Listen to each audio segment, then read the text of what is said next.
Good morning, afternoon, and evening, ladies and gentlemen. We'll just wait 2 more minutes, the usual 2 minutes, for people to join. Thank you. Hello, everyone.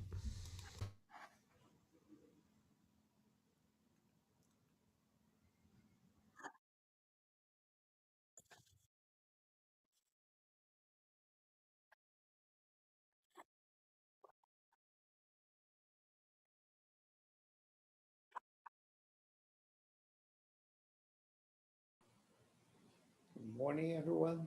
6 a.m. here in Rio de Janeiro. Hello. Do you want a coffee? I had my coffee already. Thank you, Giacomo. But I need another 2 or 3 probably. Good. Are you talking about coffee? Yes, we are. I need them too. I woke up this morning without electricity, so I had to go to a coffee shop. Again, it's a nightmare. But anyway, it's back now. So no hot water. I think that this is one of the points that we have to fix in the multi-year plan. How to transform the 3D printers into something useful, like transmitting coffee or wine. Wine, particularly. Yes.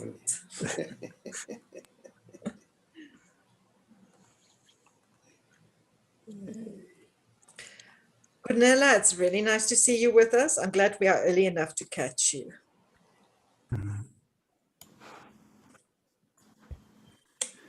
Okay. Thank you very much. 2 minutes past. Great to be here.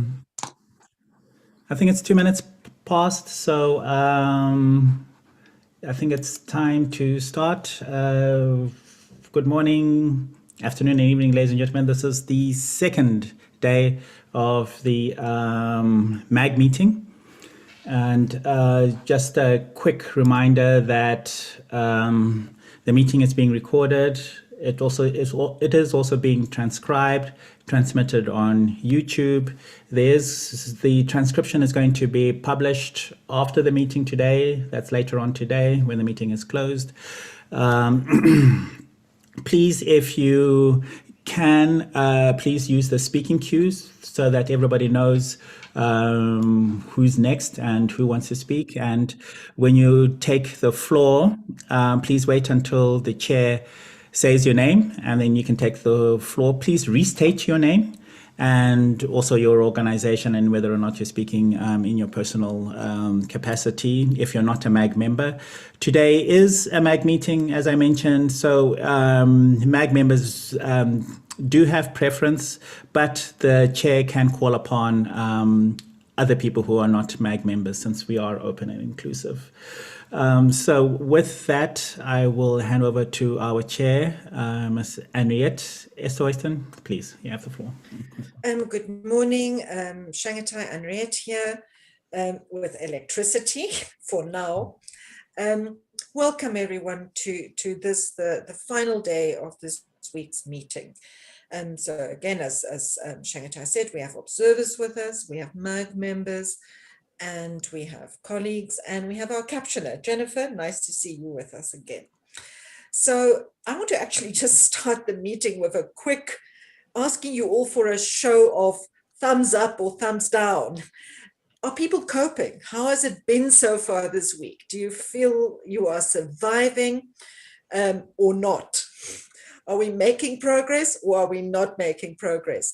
Try and use the Zoom function for you to do a reaction.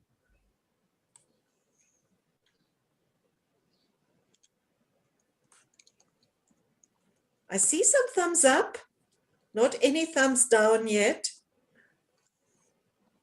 Where is this? Do you all know where to do this or how to do this?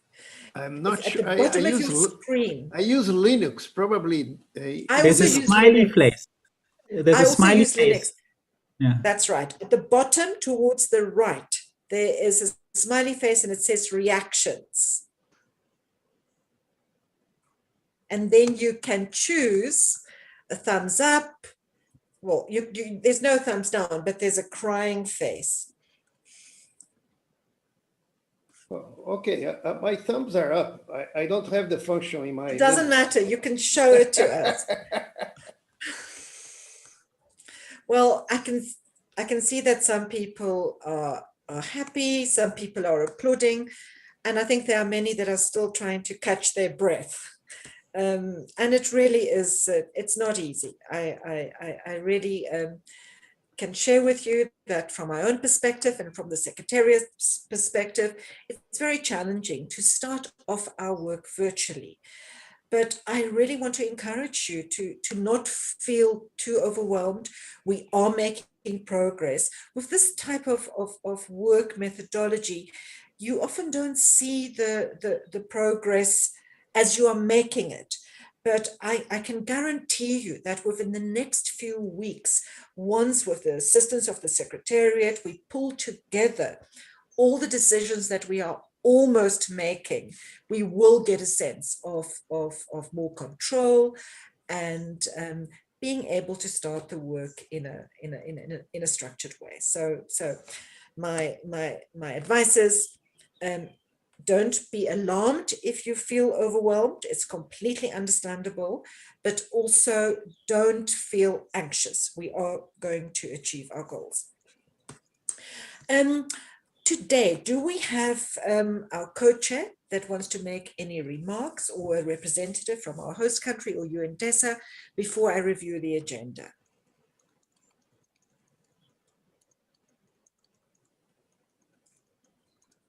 I don't see Christoph with us or Chemek. So I will just go over the agenda. Today we are really dedicating primarily to reaching closure on some of the discussions that we have initiated in our calls this year. We are first going to look at our intersessional modalities, the best practice forums, and the policy networks. We've already captured your feedback on the best practice forum, so we don't have to do that again. The Secretariat will run through what's on the table, and I will run through my proposal for an additional policy network on meaningful access, which I believe is also a way of including some of the Bpf proposals.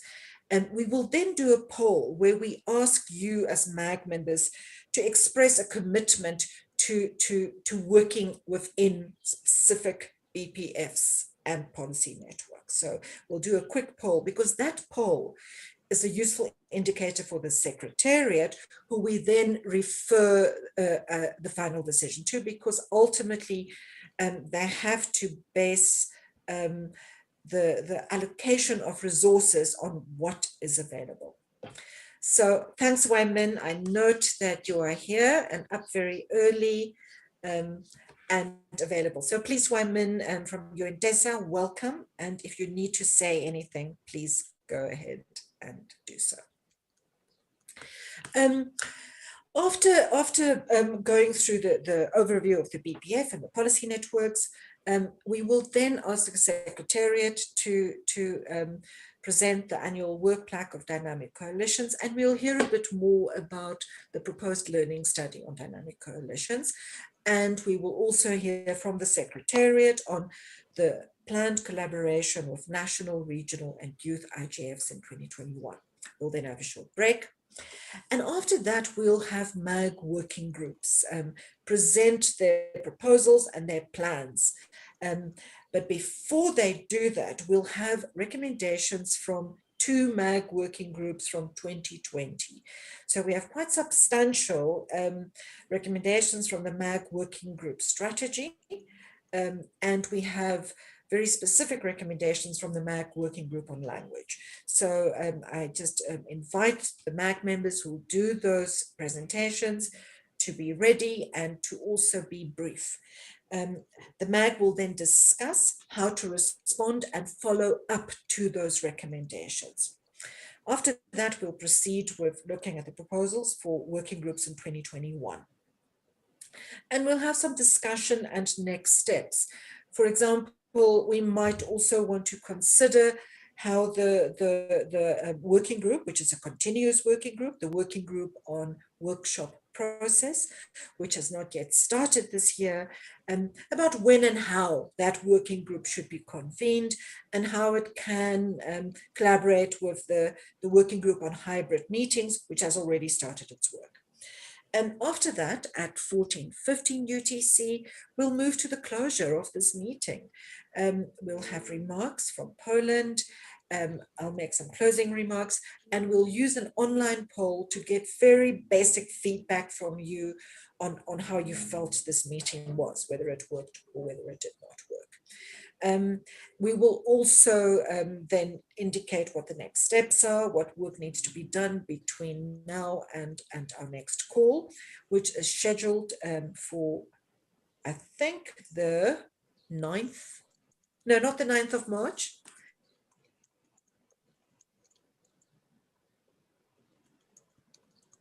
You're muted, Henriette.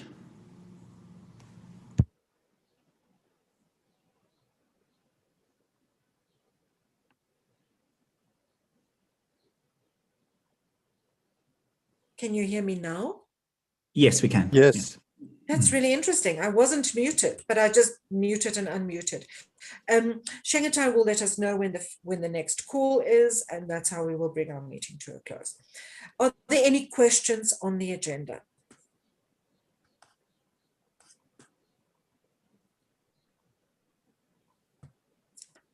I don't see any, so I now declare the meeting open.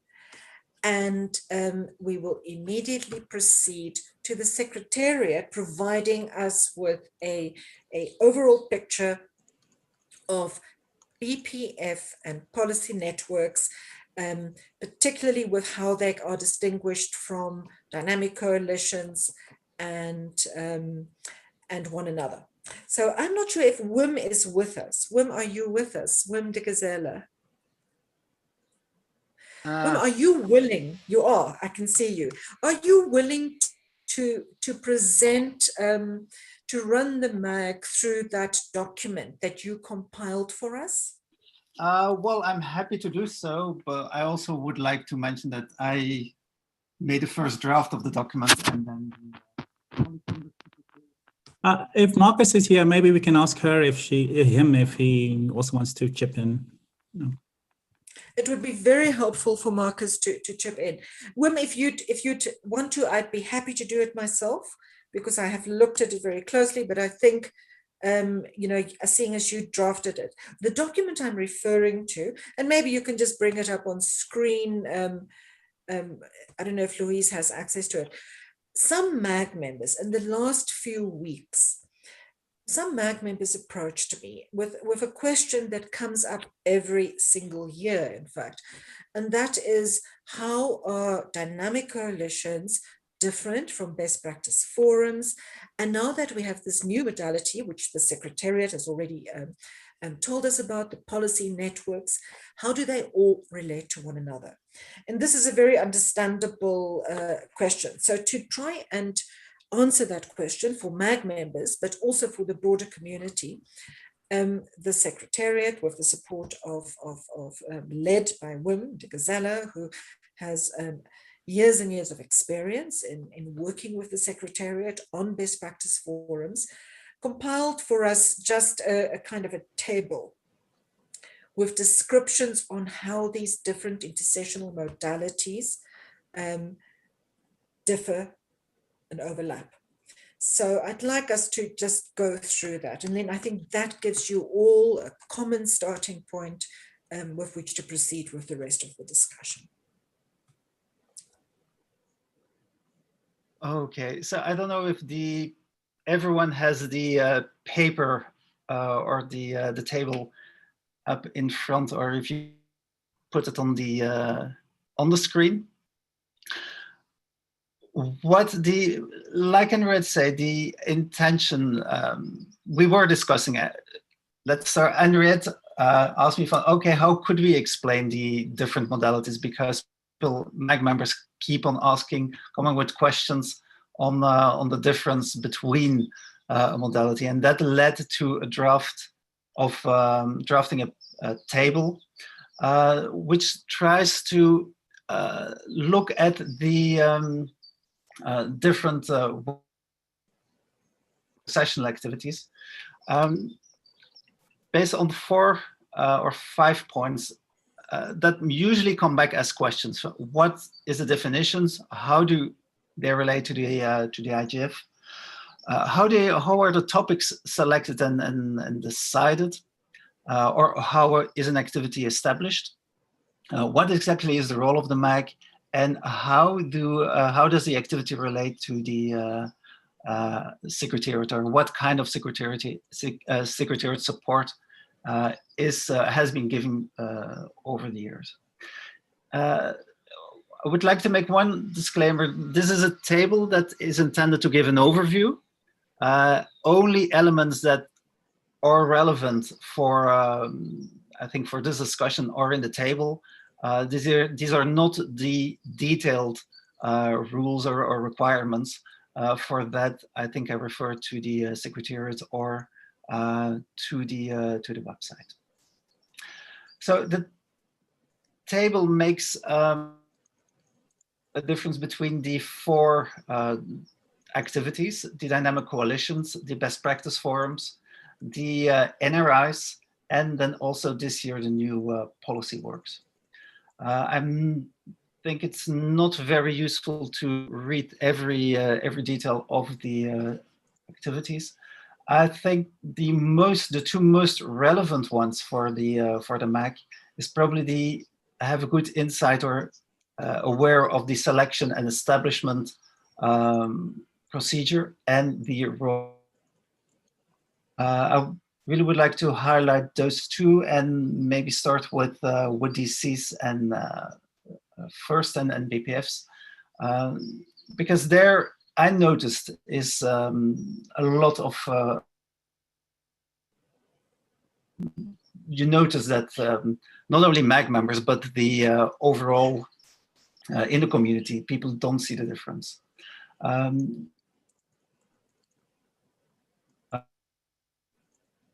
Describe it as groups of organizations and people that wants to work together on a topic, come together, and then go to the IGF and say, look, we would like to be recognized as a DC, a dynamic coalition. There are a number of, or they go to the Secretariat, there are a number of requirements there. You can see them on the website or in the link. Applications need, for example, there has to be a mailing list. There has to be at least 3 representatives of 3 different stakeholder groups. So there are some basic requirements. A DC is formed, comes to the IGF. It is the Secretariat's role that has to check whether or not a DC is according to the overall concept of what a DC should be, and then it is recognized, added on the website. And a DC expected to participate in the DC coordination group. And I think Marcus will be able to tell you a lot more about how that works. And it's also a point on the agenda, but I think it's important to understand the difference with the best practice forums here. The role of the MAG, as DCs are organized outside or work outside the IGF, the MAG has no function in the DC itself. It is suggested that a MAG or usually a MAG member has volunteered in the past years as a go-between between the DC coordinating group and the MAG. But of course, individual MAG members are free to join DCs of their choice in a personal capacity. And that is the same text that is for all the 4 initiatives. What is clearly something the MAG does. The MAG advises on how to include DCs in the overall program of the annual meeting. So how, I think that are very concrete questions. How many sessions at what moment have to be dedicated or can be dedicated to or given to DCs? That's, let's say, the practical advice on how DCs and also the other activities can be addressed in the second point. The MAC is also there to encourage and reflect on how links between the intersessional activities and other program elements can be established if appropriate. But because in my opinion, the MAG is the only one in the period leading up to an IGF, the one with a helicopter view that has an overview of what is going on in the different elements of the IGF and the preparatory process there. Secretariat support, I think that will be explained later on. There is some support, but mainly focused on the supporting the coordination group. The main difference then, moving to the best practice forums, is that best practice forums are a MAG facilitated activity. Bpf proposals are submitted by a MAG member, or at least by a MAG member. So they, in a way, their starting point is, or the starting point of their selection process is within the MAG. The role of the MAG is to serve as a steward of the process. Like I said, selection of the topics and the proposals, and at least one MAG facilitator, one MAG member, is part of the Bpf coordination, Bpf's coordination group. Bpfs itself, and that's something that comes back during the years and keeps being underlined, Bpfs are free to define their own methodology tailored to their topic. So traditionally, once the MAG decides on, it is important that the Bpf focuses on this topic, it is left to the Bpf teams to look for a working method that's with best practice forum with their topic. But Bpfs via the MAG facilitator are still expected to regularly update the MAG on Bpf activities and progress. So keep them up in MAG informed, and also that's also an opportunity for the MAG to provide feedback and additional suggestions. And the last points are the same as individual MAG members, apart from the coordinator. Next to the coordinator, are welcome to, more than welcome to join Bpf of their choice, and also the same formula I put here. The MAG can advise where Bpfs, how they have to be part of the overall program of the annual meeting, and can also make other suggestions on linkages. The Secretariat provides a Bpf with a consultant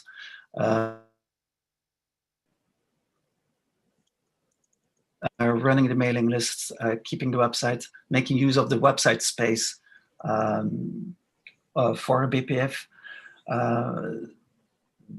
Additional support and research activities, and then in the end serve as pen holder to help putting together the Bpf's final report.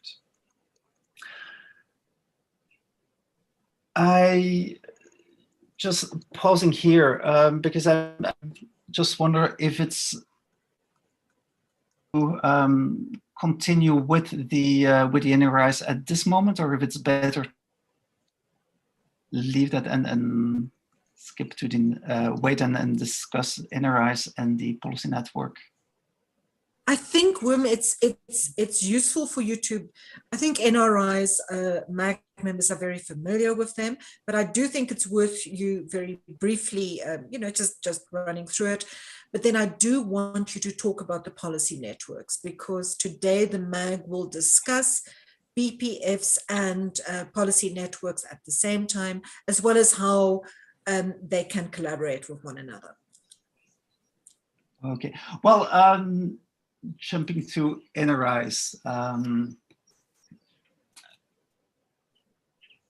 I would say NRIs are in a similar position as DCs, as in when you talk about establishing and recognizing that an NRI is an initiative that happens outside the core IGF, but if it wants to be recognized and listed on the IGF website, it has to fit a certain basic requirements, and it is the secretariat that's in the function to process and check the different requirements. MAG members, individual MAG members, the MAG has no real organizational function of in a specific NRI, but of course many MAG members, individual MAG members are part of their local national or local or regional initiative and play an active role there.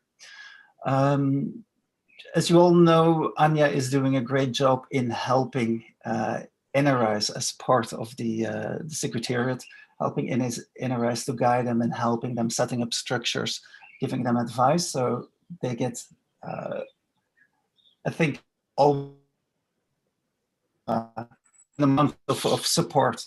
It's difficult to put an amount or a value on. And then secondly, collective NRI work is also supported by the IGF Secretariat. But I think details will be discussed later. For the policy network, I just want to check if, Anja, if you would be willing to run through that if you're available. Yes, hi, Wim. Yes, I can briefly say a few words about the policy networks, as you know, and I would just be reading out the text that Anja had put in the table there, so that's why I prefer that Anja just talks to herself. Thank you, Anja. Okay, well, thank you, Wim, for an excellent presentation so far. So very briefly, we spoke about this. The policy networks, as you know, as a concept of the new institutional work stream, are piloted this year. They're coming as a proactive response to the roadmap for digital cooperation's recommendation, but also the report of the high-level panel on digital cooperation. But not just that, they're also coming as a response to multiple calls and advice that we received from the community through the taking stock open mic sessions for the institutional work to be more advanced and to look beyond just what the DCs and Bpfs are looking in, which are the best practices and particular issues on the particular team. So this year we're piloting the project thanks to the generous support of the Swiss government for a budget for a policy network on environment. The policy network as a concept will really be looking into in-depth issues, challenges, good practices, ways forward under a very broad topic. That's the aim. We're piloting with the Environmental Policy Network this year to understand, first of all, the relationship between environment and digitalization, what the topic is about, how does it intersect with the digital matters, with internet governance, what are the challenges, what are the good practices, not so good practices, and hopefully it will lead us to naturally to the some sort of recommendations for a way forward on that particular topic. As Wim said, as a methodological way, we will see how successful will be this pilot this year, and hopefully the policy networks could then be implemented and applied on other broader thematic frameworks that are of priority for the community. The relationship and the role, of course, with the MAG, as you know, it's really a collective effort. We will work and collaborate together, while the policy networks are very ambitious in terms of the scope. First of all, they're covering. They, of course, require a sustainable funding mechanism. And for this year, we're, as I said at the beginning, very fortunate to have that mechanism. It will also require continuous liaising with the MAG, and we also count on the MAG support in terms of the outreach, in terms of connecting with experts. But the policy network will have a multi-stakeholder working group just to ensure that we have an expert group that is going to lead this effort with the focus of the Secretariat and with that, of course, with the MAG to engage the wider community in this topic through kind of wider network that's going to be facilitated through a dedicated mailing list. The methodology is also very specific in terms of its implementation. Of course, it's going to be completely bottom up in a consultative matter with the entire community. But the idea is really to have an expert multi-stakeholder working group who's going to raise awareness more on this issue and ensure that the IGF in a broader sense understands better this issue, and with that respond better through its annual meeting and other international work streams to this to the very complex topics that the PNE this year and other policy networks will focus in the next year. So I'll stop here, but happy to take any questions on this. Thank you very much, Anya. Thank you very much, Wim. Before we open the floor for questions and discussion, I'd like to ask Marcus Kummer, who really has been there from the outset of the innovation of intersessional activities, to provide an overview and make some remarks that I think could help MAG members as they think about these modalities. Marcus, welcome to the floor. Thank you, Oriette, and hello, everyone. And let me also start by commending Wim for his work on producing this excellent table. In essence, he summed it up, but maybe I just can add a few words on giving more background on how it all started, especially the dynamic coalitions. They emerged spontaneously already at the very first IGF meeting back in 2006. But then there was very little guidance also from the MAG on how they should operate. The only established principle was that they were given a slot at the annual meeting where they could meet and discuss their work. Otherwise, they were left to their own devices. And when we actually then looked more into promoting intersessional work, that was in 2014-15, and started with the best practice forums. As Wim said, they were clearly under the guidance of the MAG. It was also felt that there was a need maybe to have a closer cooperation among the dynamic coalitions. And we established this coordination group where we also developed common principles. So now they abide by commonly agreed principles, and they are listed in this table: open archives, open membership, open lists, so that you have a minimum of transparency. And I think by having this coordination where we have regular calls, we also create a certain dynamic among the dynamic coalitions, and we developed annual main sessions. They are on the whole well received, where we show the diversity of the dynamic coalitions to a broader, the broader community. But it was also felt, and as you said at the outset, there was also a lot of questions asked, and what's the difference between dynamic coalitions and best practice forums? And there, this table is very helpful, but we also felt there was maybe a need to develop a paper, and that was sort of building on what we did last year on the best practice forums. It was then known as the Bpf on Bpfs, where we documented the past experience of the Bpfs and also look forward on how to improve the processes. And now this year, project is to develop something similar, a paper on dynamic collisions. I think you call it a learning study. The aim would be twofold. I mean, to look back and to document what has been achieved, because there are a wide variety of dynamic collisions, and it's not easy to grasp all their breadth of activities. So the first part of this paper, of this study, would be to document what has been done, and then there also would obviously be a forward-looking past and how they could fit into the IGF Plus model and how they can improve their cooperation and their input into the broader IGF work, and also the interaction with the other constituent parts of the IGF.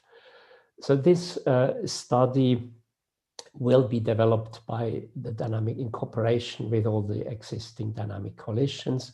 We're going to have a first call next week on how to go about and develop a timeline, but the aim is that we would be ready with a paper, with a report, hopefully by the end of October, well in time for the annual meeting, so people would have time to look at it, to study it. And obviously it would be an iterative process where we would report back to the MAG of where we are and also ask for input, and there would be a public consultation also on the report. So this is in a nutshell the project, and we are lucky to now be able to count on the support of Sorina, who works with the Secretariat, and she will provide the substantive report, holding the pen for the study. I think that's about all I have to say here. Well, maybe just again going right back to the beginning. There were sort of two schools among the MAG members in the very first year. There were those who wanted to set up the IGF as an annual process with working groups, whereas there were others who said, no, that would be too much like an organization. We don't want that. This is just here to have an annual meeting. And then the dynamic coalitions, one MAG member said, well, there may be dynamic coalitions emerging of like-minded people who work on a common project. And that's how the dynamic coalition started. But now, obviously, we have moved on quite a bit. And we are now in the process of having the IGF as an annual, not just anymore as an annual meeting, but as an annual process. And intersession work in that sense becomes almost obsolete as a term, as everything now is an annual process. I think that's all I have to say at this stage. Thank you very much for your attention. And thank you very much, Marcus, and thank you very much to Wim for responding to my request, which was relatively last minute for you to develop this for us. So thanks very much for that. Are there any questions? I see Joyce. If there are other members who have, MAG members or participants who have questions, please add your names to the speaking queue. Joyce Chen, you have the floor. Thank you very much, Henriette. I'm Joyce Chen, MAG member, for the record.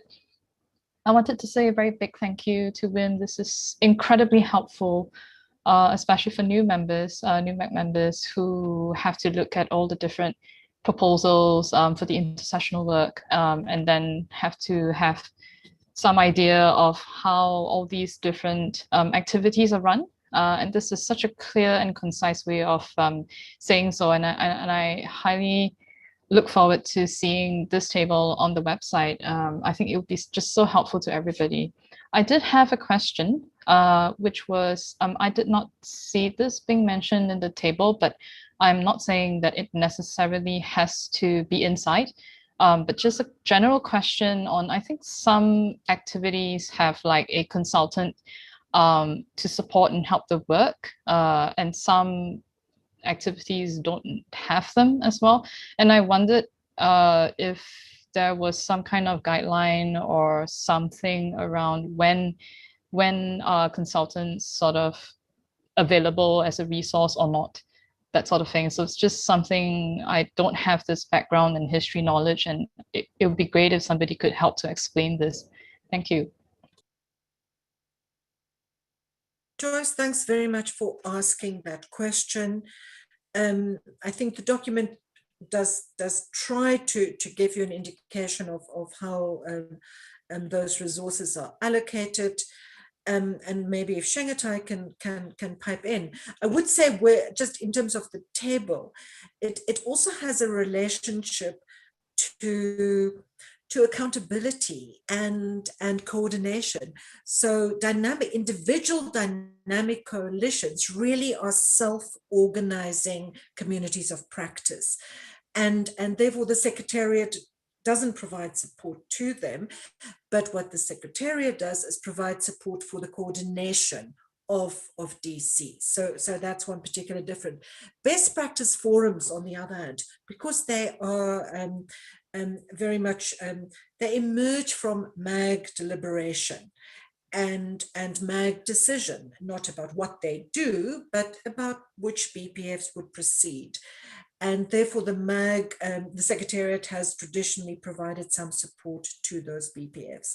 I think this year we might have a slightly different scenario with the proposed BPF on the governance of environmental data, because it doesn't need support initially, and it will be coordinated if it goes ahead in collaboration with the Secretariat.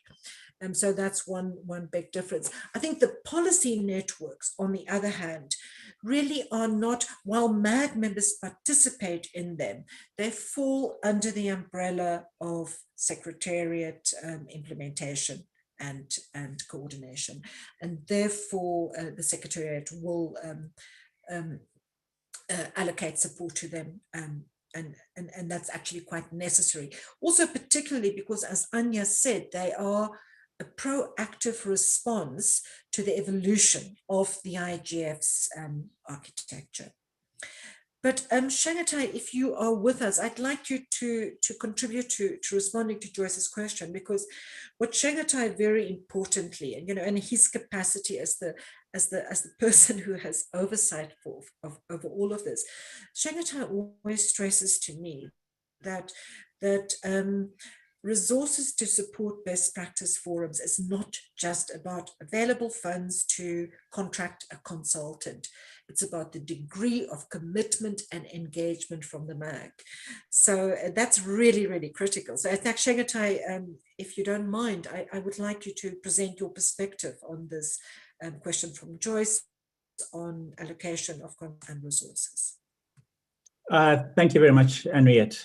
Yes, as Henriette has said, to answer your question on what process gets a consultant or not, as she has said, dynamic coalitions are really bottom-up initiatives with 3 or more stakeholders who come together and discuss a certain issue amongst themselves.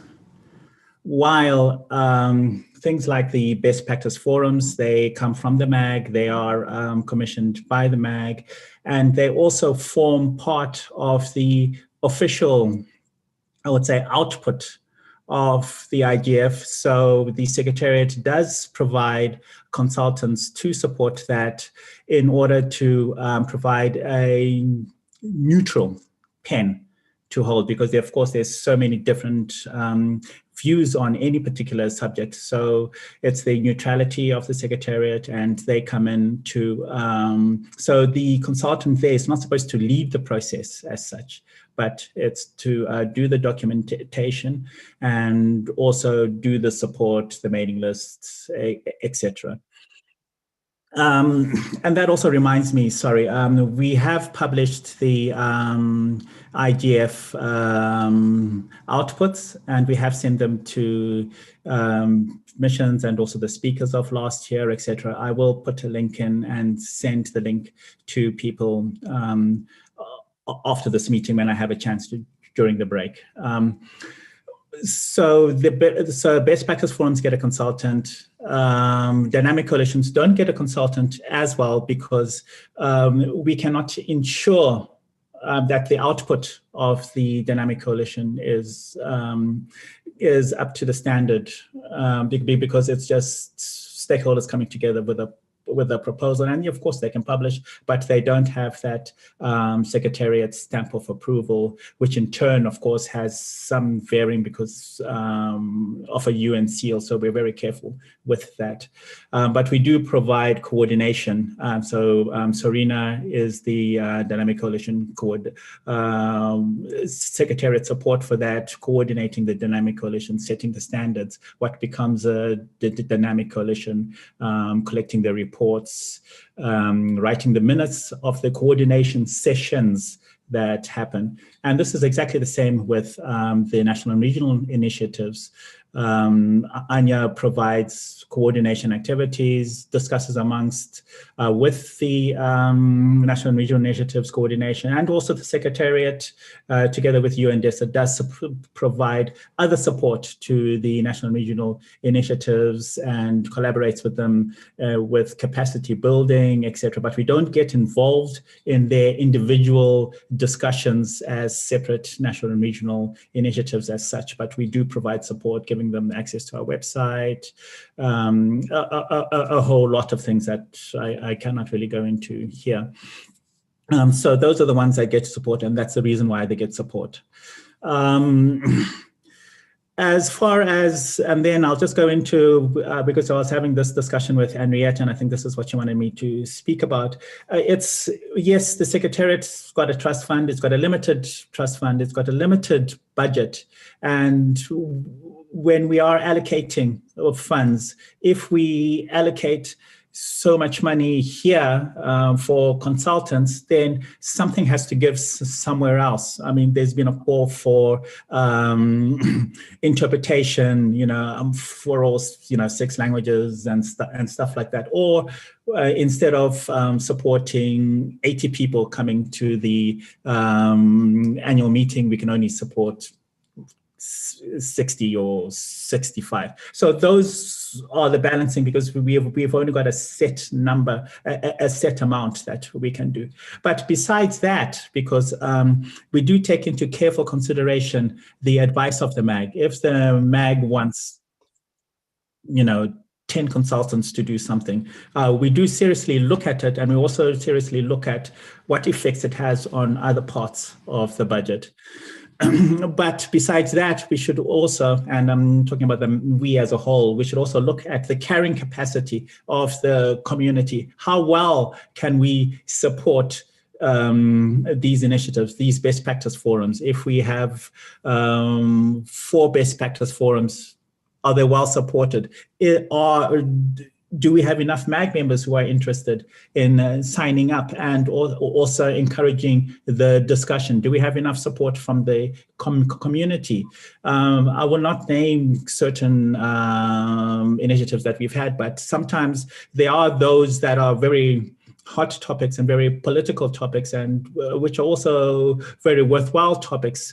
But in the past, we've seen that it's basically the consultant that carries on the meeting, which it shouldn't be. The consultant is there to support, not to carry the meeting, carry that process. So we have to look, if we have X number of best practice forums or X number of anything, is there enough support from the MAG to make sure that we have enough depth in that? So we shouldn't really look at the breadth, but look at the depth of that topic to make a meaningful contribution when we publish its outcomes. Yeah, so I think I'll stop there unless there's any questions. Thanks. And I hope I was clear. I'm not too sure if I was clear or not. I think you were clear. I think, and maybe I'll put it in an even more direct way. BPFs have to be driven by MAG members. The consultant's role is that of a pen holder and a facilitator, but actually the real work, including the writing of the report, does have to be done by MAG members. So I think that's very important. And of course, MAG members are busy and MAG members have limited capacity. So it is important that there is time and space, not just financial resources. I don't see any other questions. Louise, do we have anyone else in the speaking queue? Susan Chalmers, you have the floor. Good morning, everybody. Henriette, can you hear me? Very clearly, Susan. Please go ahead. Excellent. Wonderful. So my question regards the policy network, and it's because it's a new function, I guess. I see that one is able to participate or to receive updates by signing up to a mailing list. I'm still unclear on the role of the Secretariat on the policy network, and who I know in the case of the PNE that our colleagues from Switzerland are organizing and doing a lot of the thinking work behind it. There has been discussion about the policy network on meaningful access. Forgive me, can't remember what the U stands for. It's a bit early over here. But if a new policy network were to be created, who drives the kind of the thinking and strategic aspects of the policy network? Who participates in that, and what exactly is the role of the Secretariat? I appreciate your taking my questions as I become familiar with this new element of the IGF. Thank you. Thank you for your question, Susan. I will ask Anya to respond, and then later on, when I talk about the new or the additional proposed policy network on meaningful access, it will be easier for the MAG to consider this. But let me hand over to Anya to respond to your question. Thank you, Henriette, and thank you very much to Susan for all the good questions. I will respond concretely for this policy network on environment and digitalization, and would leave the next proposal that came from the MAG chair based on the MAG's exchanges on the initial proposal and committed actions for access to speak more about the methodology for that one. But the policy network on environment and digitalization, indeed, as Susan said, received funding from the Swiss government. But of course, the organization is not with the Swiss government, and I think we should be explicit and clear on that. The Swiss government will be involved, and they show a huge interest in the environmental issues, just as the last year's serving president said at the closing ceremony of the IGF 2020, and committed to contribute along with the community to developing further this important topic. The Secretariat will contract an expert consultant to be a neutral facilitator of this work. The work on gathering all the inputs, contributions, and the whole driving force of the PNE will be primarily through a bottom-up consultative process with the community. That's why we have the open mailing list. I've shared the link in the chat where you can all sign up to be the active contributors to this work. In addition to the expert consultant, for whom the vacancy is open until the end of this week on the IGF website, there will be a multi-stakeholder working group. The working group is currently in process of being put together. The Secretariat is reaching out to international respectful organizations, including also the governments that in their work portfolio have the environmental matters focus.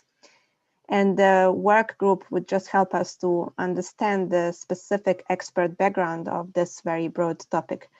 But the idea is that once we have the scope of the work driven by that working group, then it will be developed further through the community's input.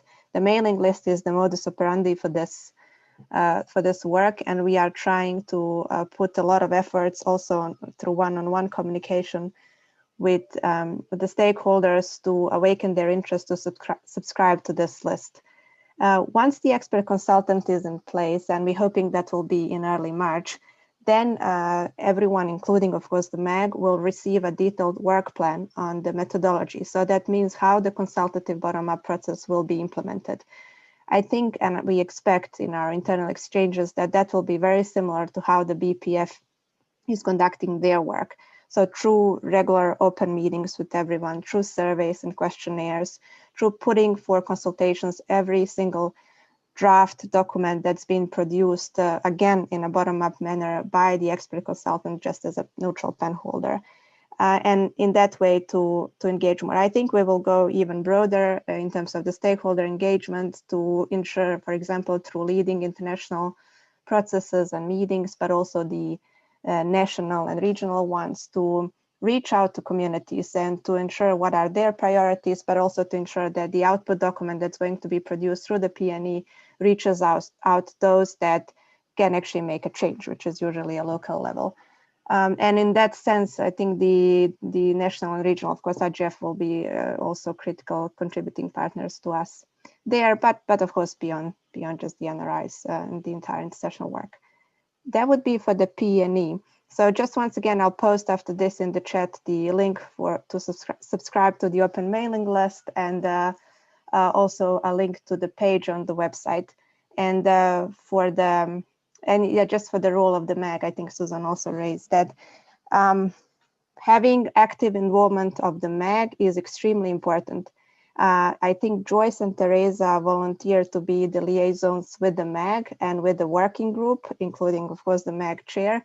But the process is open to everyone, and we really welcome the strong contributing effort from the side of the entire MAG, especially in terms of the outreach activities. That's, I think, extremely important on this topic that globally concerns us all, but we, of course, don't all hold the expertise on it. So in that sense, I think everything will be much clearer when we communicate the work plan, the implementation work plan, to the MAG and the wider community once the expert consultant is contracted. Yep. Sorry, Susan, if I missed something, please do let me know online. And thank you, Andrea. Thank you very much, Anya. Just note in the chat if Susan, if you have a follow-up question. I now give the floor to Adam Peake, and after Adam, back to Wim. And I would like to close this segment so that we can go ahead to discuss the specific 2021 Bpf proposals. Adam. Thank you, Henriette. Hi, everybody. Yeah, just a sort of general question, which perhaps it's been covered a bit, but how do we manage for overlaps between dynamic coalitions, best practice forums, and now policy networks? The dynamic coalitions, there's community connectivity and network neutrality and innovative approaches, and there's a best practice forum on gender and access, and I'm emphasizing the access part, and I do understand the importance of I think it's women and girls and access issues that are very specific to them and others, but and then there's the one you're going to describe in a moment with the best practice forum coming up. So and it's not just connectivity, it's other issues where we see data as a sort of flow between these different groups. And it's fine. I mean, the more people talking about these issues, the better. It's just that, as we will see when we come to, receiving workshop proposals, we're going to spend a lot of time sort of merging these things, and they're all asking at the end of the day for what is a very important piece of sort of virtual or meeting real estate that we as the MAG are responsible for, and that's space on the agenda. And if we're going to have a more focused IGF, then this is actually going to be a tension, and it's actually a tension that I think past MAG members have found quite uncomfortable, because generally people are always very pleased with the idea of narrowing the agenda of the IGF. You hear a lot of comments about how difficult it is to find your way around to the session you really want to attend. But at the end of the day, no one is happy to have their agenda, their proposal cut or their interest cut. So it's a bit of a tension, but generally it's also an issue of organization. How is this organized? Why do we perhaps have this overlap?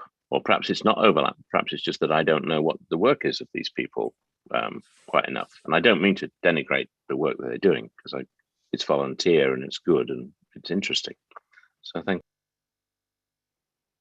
Adam, I will try to respond to your question. And I actually want to precede that with making a point which I don't think we've made yet sufficiently. Wim, I have noted you are in the queue, by the way. So I have not forgotten you. And maybe Wim will also contribute to responding to you, Adam. But the point I want to make very loudly and clearly is that dynamic coalitions are producing substantial work.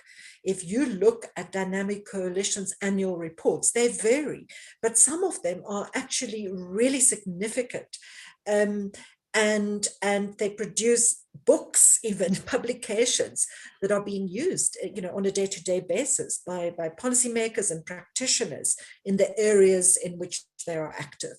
So I think BPFs are different. They've got a much more specific mandate to identify good practices in their topic, and to respond to topics that have been discussed in the IGF and that have reached a certain level of maturity, is the term that we tend to use.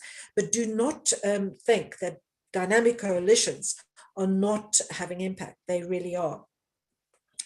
And then to proceed to how to connect them, I think that is a challenge. And I think as we evolve the IGF infrastructure or modalities, Marcus Kuma already explained to us how BPFs and DCs emerged. They emerged in a bottom-up way. We heard from Anya how policy networks are a proactive response to evolving into an IGF+. And I think that actually is precisely the goal of these policy networks, that they can tackle a more overarching policy area and then bring in relevant dynamic coalitions and BPFs, so that there are ultimately fewer moving parts for the Secretariat to manage. So, and I think this is all work in progress, and I think that's part of the challenge about how the IGF evolves.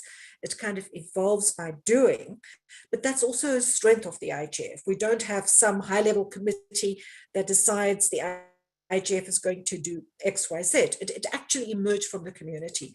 But I think your point is really, really relevant.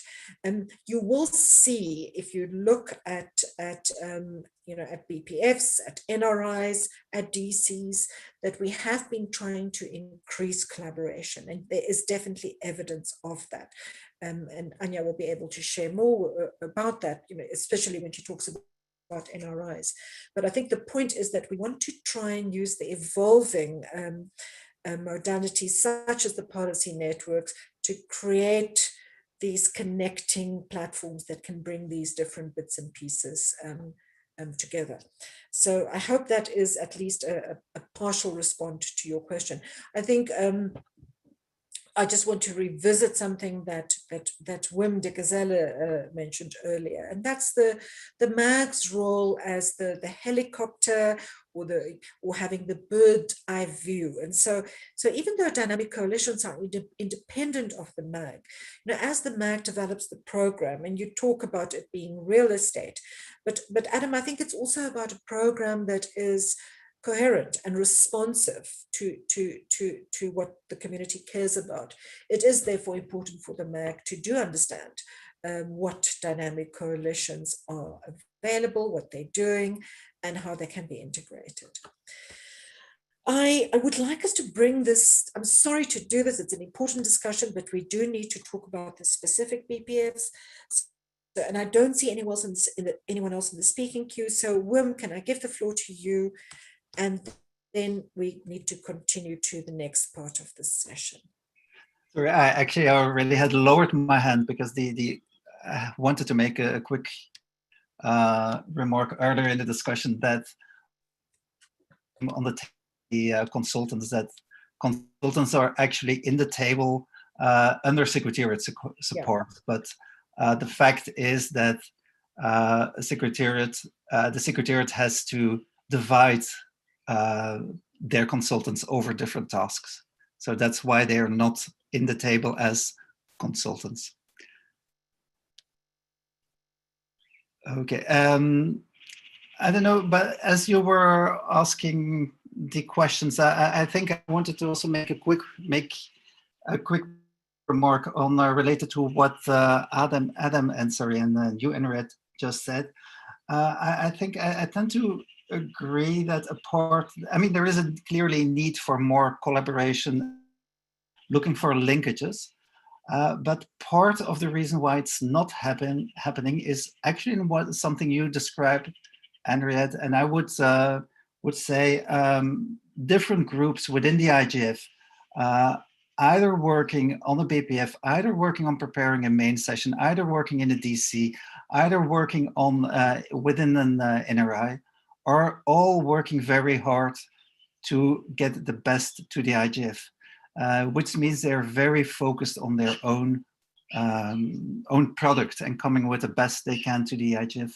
And that probably is one of the reasons why there's just no time for them to have a 360-degree view of what else is going on. So that might be one of the ways to approach this question on providing more linkages and cooperation within different elements of the program. Thank you.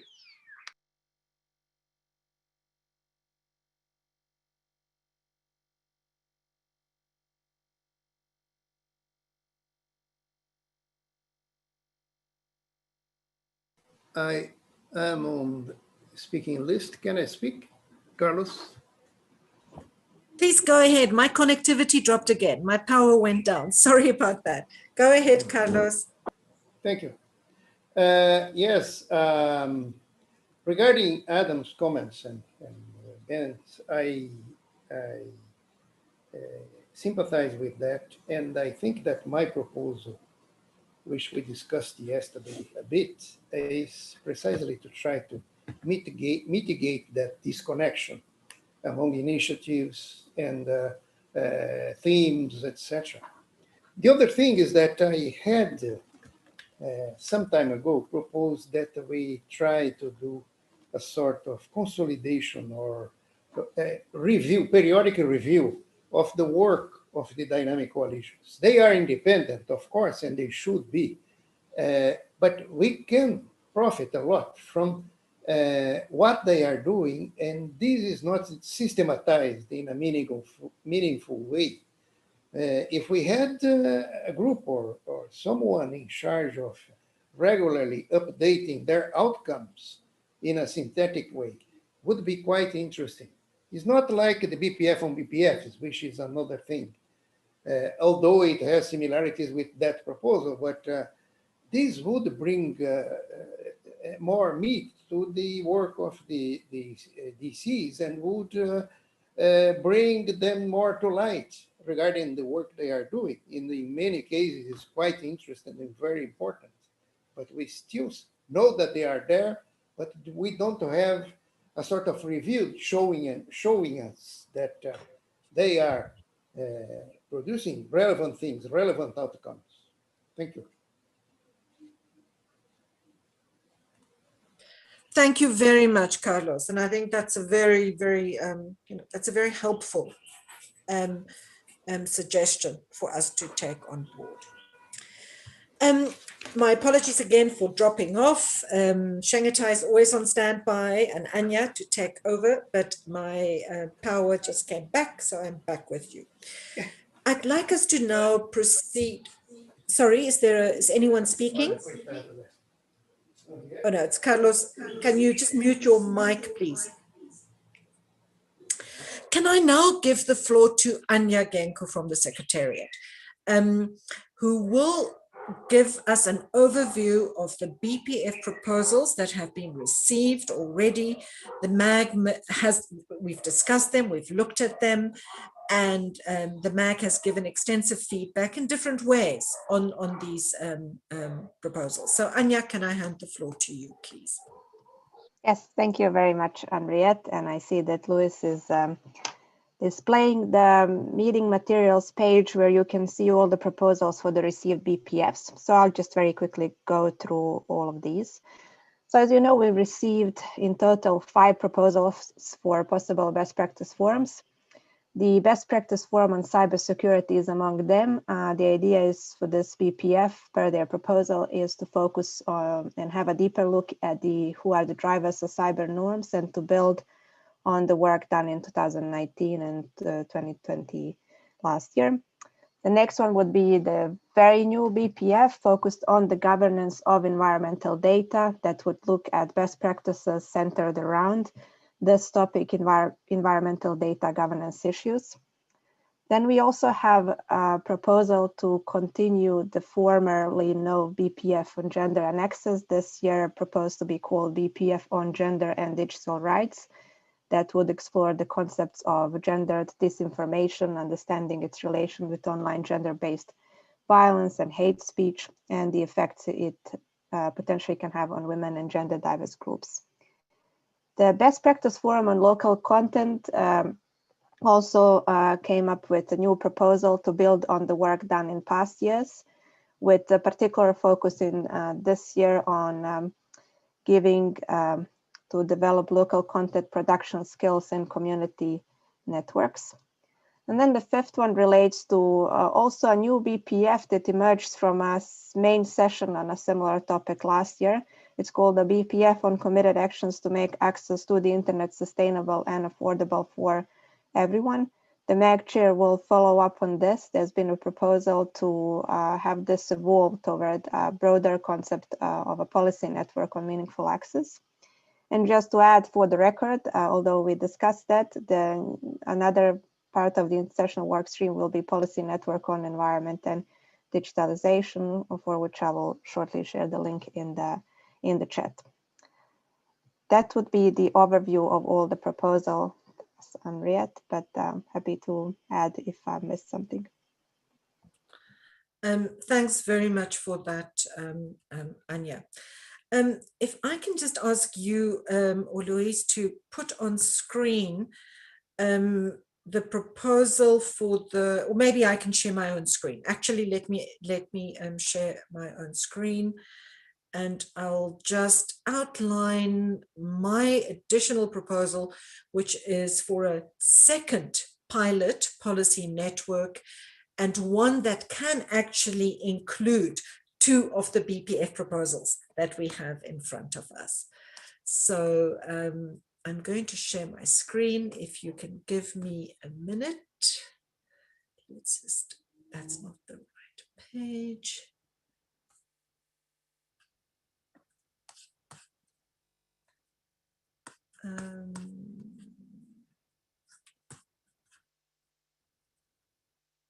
Apologies, just give me a minute.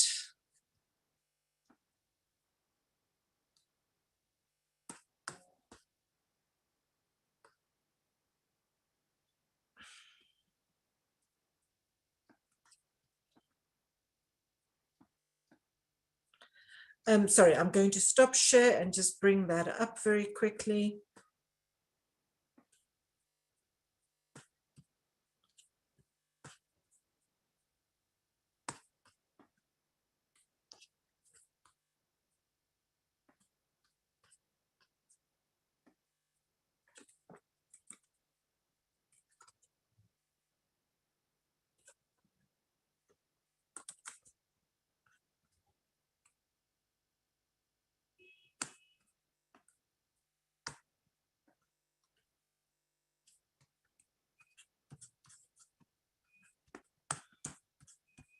I think with my power, I'm so sorry about this, with my power outage, I lost what I had open in front of my, here it is. Okay, I'm ready.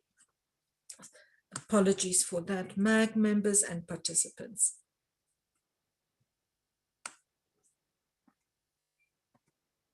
Here we are. and let me, I hope you can all see that now. So this proposal really follows up on the comments that were made earlier, and also the question from Adam about how to keep everything interconnected. What we had from MAG members were a proposal. There are two proposals in particular that I think we can effectively include in a second policy network on meaningful access. Firstly, that's the proposal made by Roberto and Karim for, let me just find it here, for a best practice forum on committed actions. Here it is, committed actions to make access to the internet sustainable and affordable for everyone. This Bpf proposal from Roberto and Karim actually references the fact that the IGF has done extensive work on access over the years. And they present a program which in many ways actually goes beyond just gathering best practices. They presented a multi-year program that would also look at making policy recommendations. So when I reviewed that proposal, I thought this is very important work. It might not fit the current criteria for best practice forums, but it's very important work that the IGF has done. The other aspect of their proposal, and you'll find this in their document as well, is that it responds to one of the UN Secretary General Roadmap's priorities, which is global connectivity. And then I also thought, as we are evolving the IGF, as the Secretariat has introduced with the support of Switzerland, a policy network, which is aimed to be more of an overarching space for connecting different actors in a policy area, I thought, why not actually embed this best practice forum proposal in a policy network on meaningful access. And then it can also serve the goal, which I outline in this document, which I apologize you haven't seen yet, of creating a space within the IGF to respond to the roadmap for digital cooperation. And I actually think there are 3 areas in that roadmap that is particularly relevant to this policy network. There is the goal on global connectivity, and there is, here they are, I'm going to highlight it, global connectivity, digital inclusion, and digital capacity building, because in fact, all of those contribute to meaningful access. And there are already UN agencies and champions that are following up on this work as part of the roadmap process, and being facilitated through the Office of the Tech Envoy. But we also need to find a way of bringing the IGF community into that process. So I thought that such a policy network within the IGF could in fact be a connector between the vast body of work that's taking place on access and inclusion and capacity building for meaningful access within the IGF. I then also looked at the proposal of the best practice forum on local content, which this year is focusing on, here it is, I'm just highlighting that, particularly on the role of community networks in building local content. And in fact, I thought that is a very critical exploration of good practices in how meaningful access can be provided by connecting the production and use of content to the provision of access through community networks. And that roughly is is the basis of the proposal. Aside from this policy network becoming a way of embedding the work or connecting the work of these 2 best practice forum proposals and making it possible for the Secretariat to rationalize allocation of resources, it also is a way of bringing in very specific dynamic coalitions. There's a dynamic coalition on community connectivity, for example. There's the previous work done in the IGF through the connecting policy options for connecting and enabling the next billion. This was intersessional activity led by the Internet Society, but under the auspices of the IGF, which operated from 2015 to 2018. And I won't dwell on it very further. The proposal does have more information. I also point out in the proposal that we in fact have a vast access. We have so many recommendations on how to address access and connectivity. In fact, what could be useful for such a policy network is to explore why are these recommendations not being implemented? What are the real barriers in this at this moment? In terms of how it would operate, I would propose it operates exactly as the Secretariat outlined. The policy network on environment and digitization would operate through a working group that includes MAG members. We already, in this case, have the MAG members that have proposed the Bpf on sustained actions for connectivity and the Bpf on local content, and they could participate in this. And we would invite many other institutions that are active in this area within the UN and without the UN. And here's a list of them, just a provisional list. Obviously the MAG, if this goes ahead, MAG members would be able to contribute.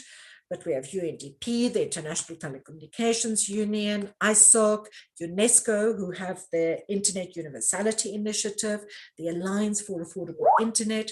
Some of these institutions are also listed in Roberto and Karim's Bpf proposal. The IEEE, Microsoft have expressed support for this idea, and so on. There are many other bodies that are active in this at a regional body. We have the AU level, we have the African Union Commission, we have the European Union Commission supported PRIDA effort, and so on. We have the regional internet registries that are very active in this area. So that is roughly the proposal. I don't think that you should use, we're not asking you to approve this proposal. We just would like your comment on it. It really is up for the Secretariat ultimately to decide whether this should go ahead or not. But I open the floor to questions and comments, and then I'm going to stop sharing my screen. And then what the next step will be, we're now going to open it for discussion and questions. The next step will be that we'll just do a very brief poll to get your feedback on these proposals for Bpfs and the policy networks, an indication of which ones you as MAG members will participate in. And then the final decision will be made by the Secretariat based on availability of resources. So I now open the floor for questions. Jutta Kroll, you have the floor. Oh, thank you, Henriette, for giving me the floor. Sorry, just that moment my phone rang. Yes, thank you for giving me the floor, although I'm not longer a MAG member. I'm glad to listen to you, and I really appreciate what you have already presented about the policy network on meaningful access. I do think there are lots of links to work that is done within dynamic coalitions, so that should be a kind of a critical review. What work of dynamic coalitions is related to such a policy network. I think there could be mutual support. And I would also like to raise the question how that policy network is probably linked to the initiative Connecting the Next Billion that we had during the last years within the IGF ecosystem, because I also do think there are links between the two initiatives. And the policy network could probably build on the work that was done by the CNB. Thank you. Thanks, Jutta. the proposal actually very specifically references that. Roberto and Karim's proposal also does, but I've just looked.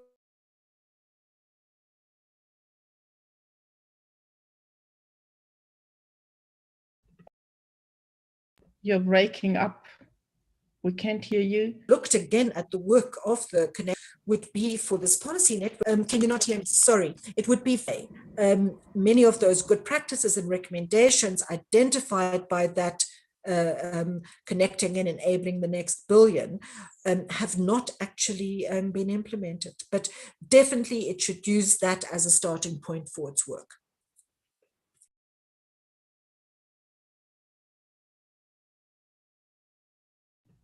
Thank you.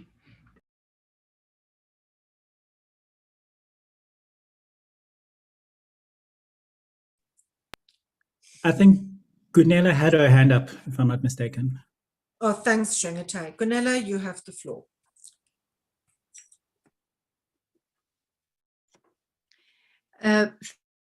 Thank you, and apologies for not using the speaking queue. I'm very interested in this proposed policy network. Obviously, it's very broad, which it needs to be. And from the point of view of another dynamic coalition, the one on accessibility and disability, that could also have useful input into meaningful access, because access can mean so many different things, of course, the infrastructure, content, and so forth. So we as well, I'm a coordinator of that particular DC, so obviously that could be something that we can contribute, and also there can be that interchange of information. So I just wanted to put my hand up for that, and look forward to further discussions as the proposal gets firmed up and further discussed. Thank you. Thanks very much, Gunilla. Very important. In fact, there probably are other dynamic coalitions too that could participate actively in this. Susan Chalmers, you have the floor. Thank you, Chair. And thank you for the proposal on the policy network, which I look forward to reading and spending some time with further. Just 2 points. I do agree that the Bpf proposals submitted by our dear colleagues Karim and Roberto is more suited towards a policy network type activity. The second point would be that it seems that it could be the well, how do I say? It could be a very large and complicated project, and I don't mean complicated in a bad way, but as you had listed all the different bodies and within and without the IGF that could contribute to it. There are ongoing activities at the ITUD, for example, and different activities outside of the UN system. It almost seems to me that it could use a year to plan and to even see what synergies could be available with these different organizations. So that would just be my suggestion. I don't think that it could start off immediately. I think it could require some good, thorough planning for at least a year to tee it up for success. So that would just be my initial observation. Thank you. Thanks, Susan. And I'll respond to that later. Let's just first hear from more people. Adam, you are next. Hi, thank you again, Henriette. Yeah, I think this is a very good idea, a very good proposal for a policy network, and others have said and identified, there's been an enormous amount of work over the years on access in many different forms, from the Connecting the Billions themes that were very common in earlier years, annual IGFs as the main themes, through the work of dynamic coalitions, as Gunilla has said, and the outputs that's been important of DCs, such as the one Gunilla mentioned, and then also the work of other activities where they have raised questions that have been unanswered, and where work has been proposed and probably not done. So what I'm saying is there's been an awful lot of work here. So I imagine one of the first tasks of this group would actually to be looking at that, seeing what has been done, where we are, who is continuing to do work. And as Nigel mentioned, that there's also linkages to other ongoing work. So it's an enormous task, and I would hope it would begin by reviewing and looking at what's been done, what is being done in related areas. So yeah, I think it's a very good proposal. I do have a question about the name of it, which is probably not something to get into debate about. Meaningful access is quite attractive, but what is unmeaningful access? No access. So I would look at the title of it, and I don't think we need to wordsmith it now, and I don't have any suggestions for it. But cynics like me will always pick up on something like that, and I just don't think it's. I think it's just a bit vague, and so think about a title that doesn't have cynics like me criticizing it. Sorry. Thanks, Adam. I don't see anyone else, so I'll just respond to that. The concept of meaningful access I took from the Dynamic Coalition on Community Connectivity, but obviously we can use a different term. The name is really not that important. What I do think is important is for such a policy network to have a holistic approach to access. Because in fact, if you look at the work that the IGF has produced on access and connectivity, it consistently has recommended for a holistic approach, where you look at infrastructure as well as the human capacity to make use of that capacity, of that infrastructure, the sustainability and affordability of that infrastructure, and the relevant content that people are able to access and also create in their own languages and in their own context through that connectivity. So that's really the name of it was just trying to connect to that aspect of how the IGF has discussed access since 2006, which is that it's more than just about the infrastructure. But the name is totally open for debate, and I think if this goes ahead, it would be really good to have MAG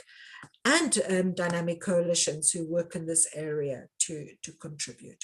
I think the issue of accessibility is another important point. Connectivity is not enough unless it is available to people with disabilities that can create additional barriers. So that's really the idea.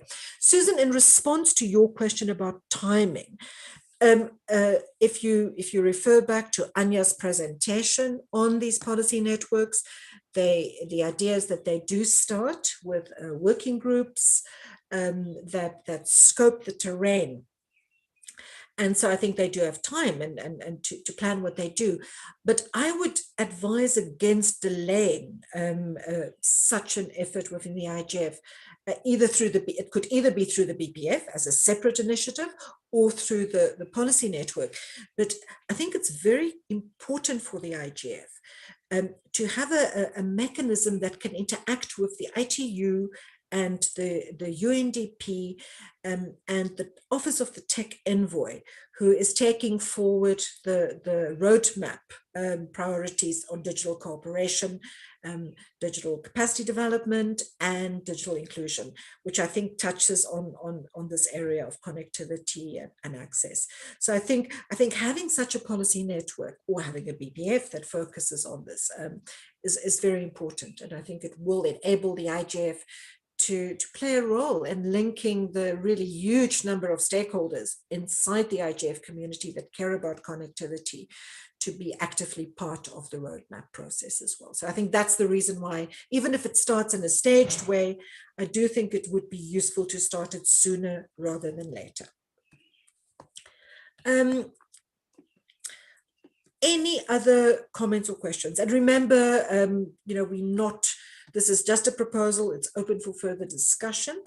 The Secretariat will review all these proposals and based on MAG feedback to date, and then from that we'll know exactly what we can do this year. I think we have a hand up from a non-MAG member, Abasi Salma. I'm not monitoring. Thanks, Shangatai. Abasi, you have the floor. Please go ahead and introduce yourself.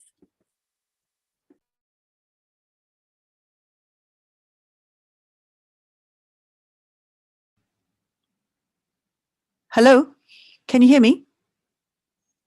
Abasi, yes, we can. Okay, great. Sorry, my name is Dr. Salma Abasi, and I'm the CEO of eWorldwide Group. We're a social enterprise, and we joined hands with the IEEE last year, as soon as COVID-19 kicked in, and we've established something called Building Digital Resilience to mitigate COVID-19 response and recovery. It's a huge program we'll share with you later. But I think that this is a really critical a recommendation that you're making. I also agree and concur that it should be now, sooner rather than later. But I think the title means a lot. The gentleman before who spoke about the cynical approach, I understand that too. But I think that we need to.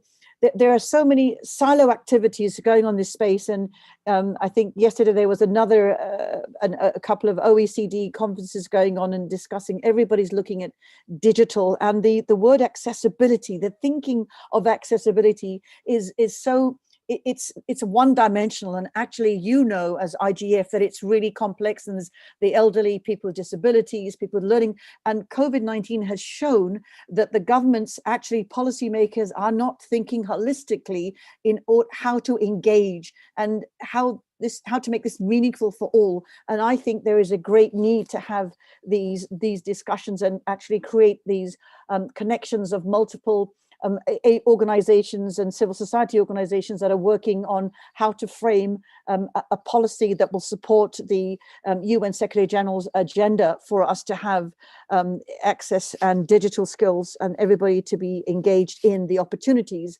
from the global digitization that is going on. That's all I wanted to say.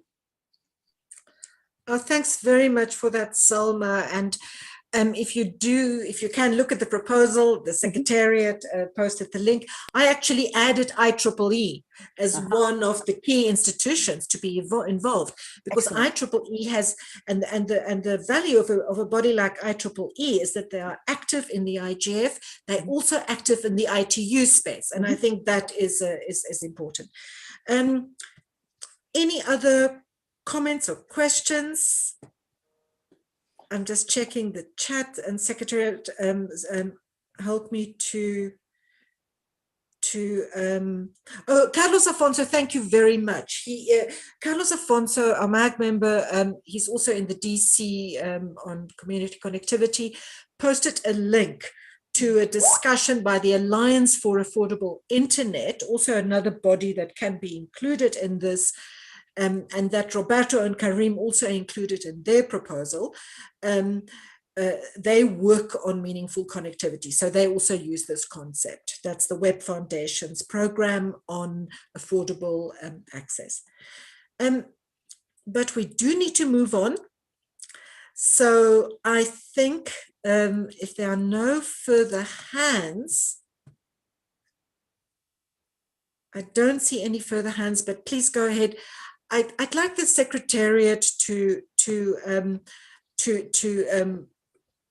the little poll for us that they have done to just be our final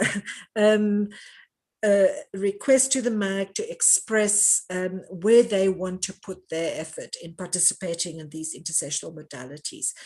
Susan, I see your question with the policy network requiring funding.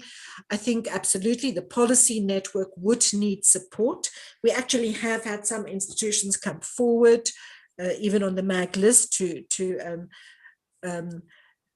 propose that they could support this, but I think it's also for the Secretariat to look at how they can allocate the existing support. And I think much of this has also it can be affected by how the best practice forums. If Roberto and Karim have very graciously already indicated that they would be comfortable for their best practice forum to be included under the umbrella of this policy network, and they would participate in the working group of this policy network, and that already makes it easier for the Secretariat to allocate resources. So it's a question that we cannot answer right now, and the Secretariat wants to respect the MAG's inputs on the discussion about BPFs and policy networks, and they will inform us very briefly, but today we will get the final indication of input from the MAG, and then I think based on that the Secretariat will be able to tell us how they can proceed. There's a lot more discussion in the chat. I'm struggling to follow it all. I'm trusting that you will raise your hands if you want to speak.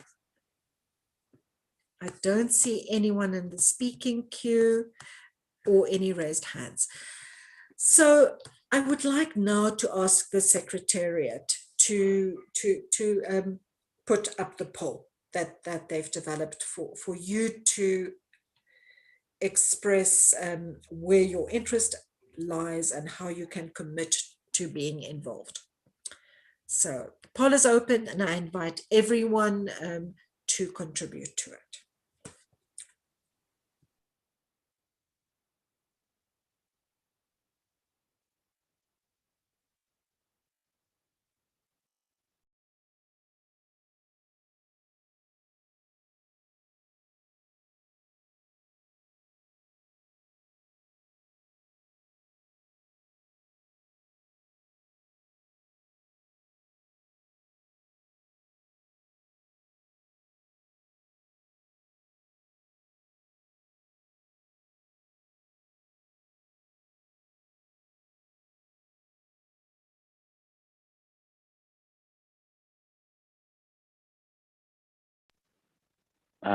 Henriette, it's Adam, if I can just interrupt a second.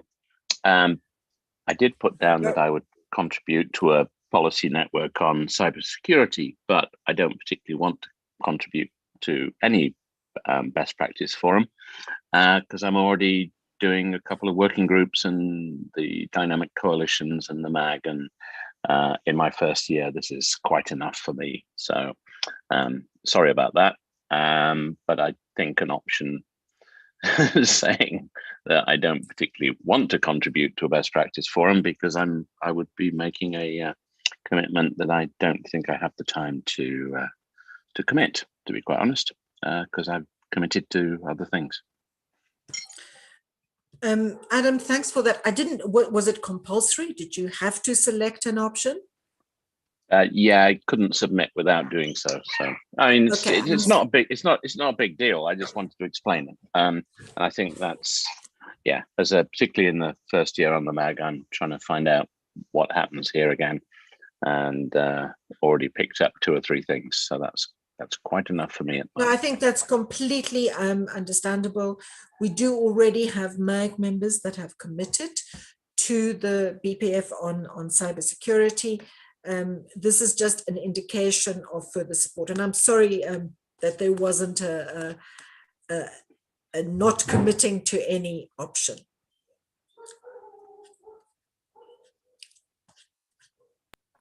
Yes. If you cannot commit, it would be helpful if you don't commit to anything if you cannot. This is just an indication. But yes, yeah. And I think by commit here, it's also about following the work. We're not asking MAG members, other than those that have already proposed Bpfs, to coordinate the work of a Bpf.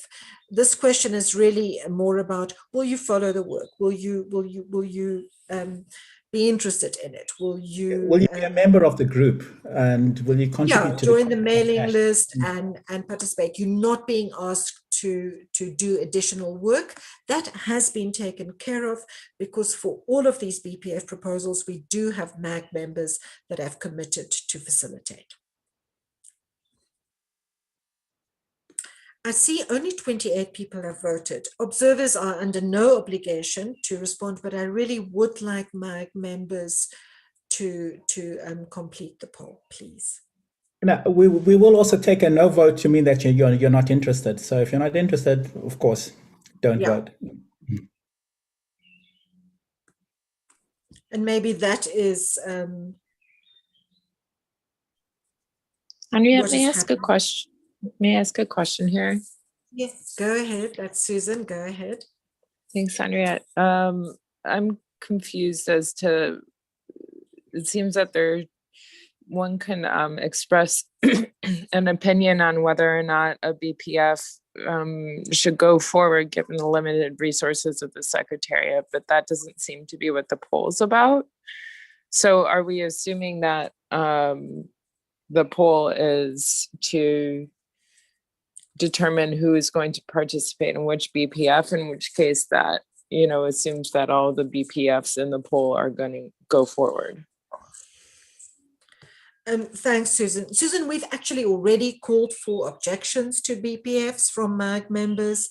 So this is not the first time that MAG members have the chance to express support for Bpfs or not. This is really the final call for input on where the interest lies, where the commitment lies, where MAG members feel the relevance is. So that's the one thing. It's just an indicator for the Secretariat.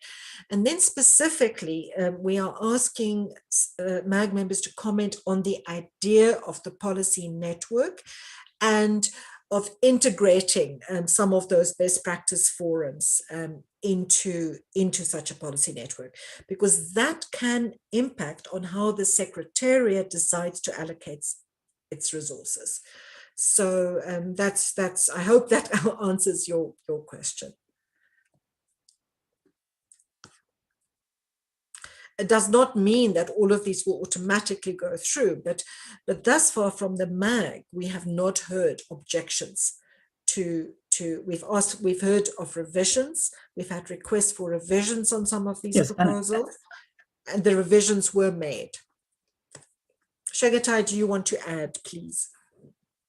I know. I was just going to reiterate. I mean, it's not really about objections, because I'm sure every single one of these best practice forums are useful, and to some extent, it's also about the carrying capacity. Can we have enough MAG members to carry on a best practice forum? Can we have enough MAG members to make sure that we have a good, concrete output that is useful to the community? Thanks for that, Shagatai. I think we can end the polling now.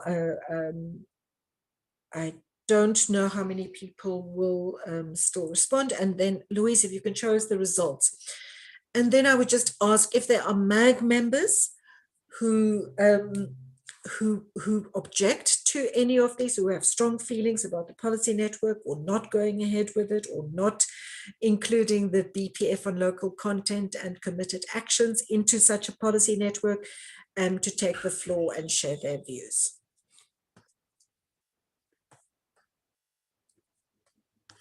Susan, are you still in the speaking queue? Look, I wrote in the chat, I'm not I'm not interested in making an objection. I'm just trying to understand the poll isn't very clear on whether or not we're making a decision, for example, to fold in the Bpf on committed actions into a policy network, or the Bpf on environmental work into a policy network. And it's asking which I can commit resources to, which I was not prepared to respond to this poll at this point in time. So I don't think I can participate. Apologies. Thanks for that, Susan. And I think that's absolutely fine. I will just update the MAG on the policy network, on the data, on the governance of environmental data. Sorry, the Bpf on the governance of environmental data, and the policy network on environment and digitization. At this point, these are two separate proposals that the MAG have been discussing, but they have also met with one another, and there is a commitment for them to work in a collaborative and complementary way as they proceed with their work. So in that sense, it's different from the idea of the policy network on access, where we've already got a support from Karim and Roberto that they would be comfortable with their Bpf forming part of that. So that's slightly different. I see there are, I see Carlos Afonso, you have a concern, and I think there are various other questions from MAG members. So it is important that you take the floor. So Courtney, you are next, but others who are writing in the chat, Carlos Afonso, yourself as well, please do ask for the floor. Courtney, please go ahead. Thank you so I'm sorry, much. just to interject very, very quickly. It's important that you don't just write in the chat, but you speak it out so that whatever your contribution is in the transcript as well. So the chat sometimes gets overlooked when we're trying to express what the MAG wants. Yeah. Thank you. This is Courtney Raj, MAG member for the record. I was unclear in the question about wrapping in the aspect of the local content best practice group, whether that means or best practice forum, whether that means that would only that element would be wrapped into the new policy network, or whether the entire Bpf would be wrapped into that policy network. I would be in favor of keeping a best practice forum on local content, but seeing again where there are synergies or aspects to wrap it. But could you clarify that, please? Thank you. Thanks for that, Courtney, and maybe that will help Carlos as well. My proposal is that Bpf it continues as proposed in the proposal that the MAG has viewed, but that it does so in a way that is embedded or connected to this broader policy network. So not just one aspect of it. That doesn't mean that the best practice forum on local content will work with this particular policy network every single year. It might or might not. I just felt that the proposal from the best practice forum on local content for 2021 relates very strongly to the idea of meaningful access.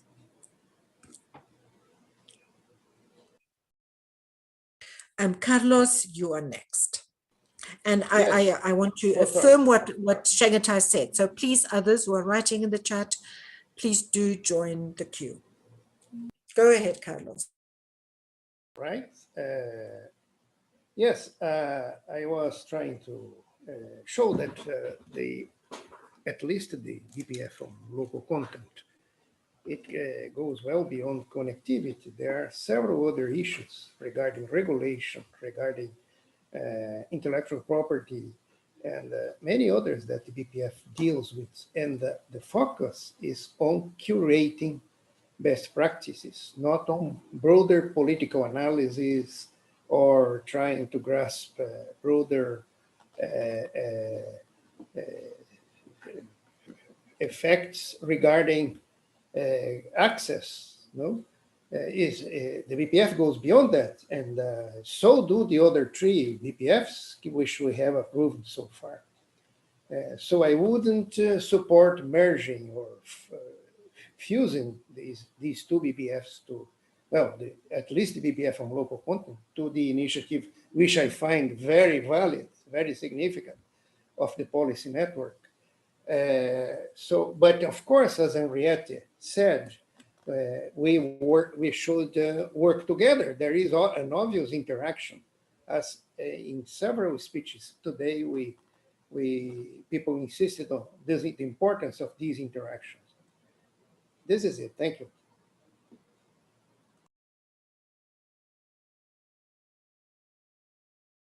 Thanks, Carlos.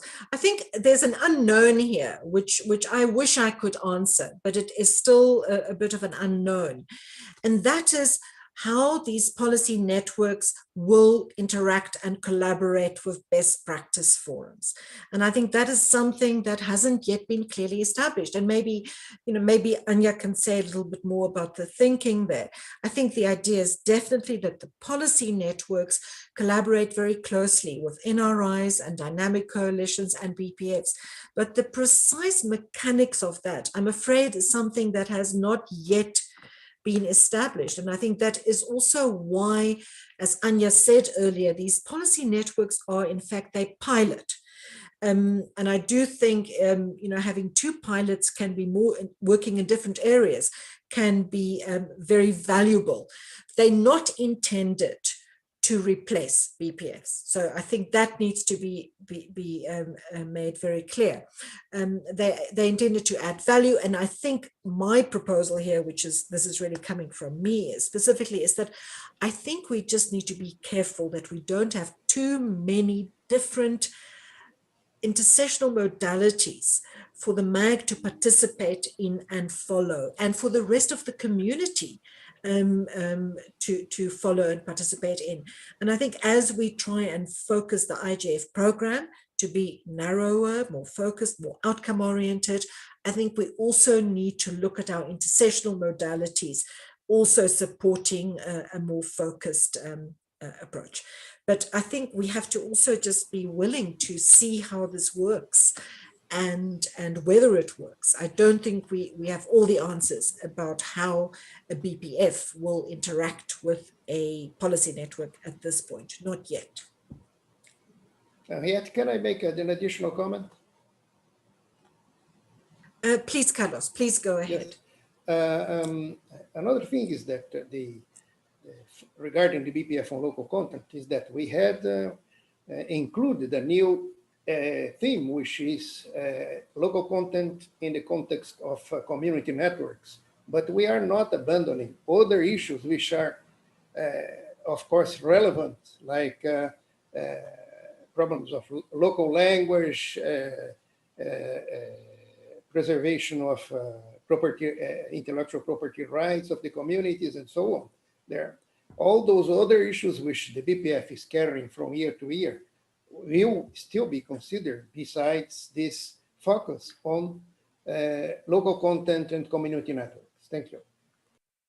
Thanks, Carlos. Yes, my proposal to connect the Bpf to this policy network was based very specifically on your program of activity for 2021, which was connected to community networks. So yes, absolutely, your point stands.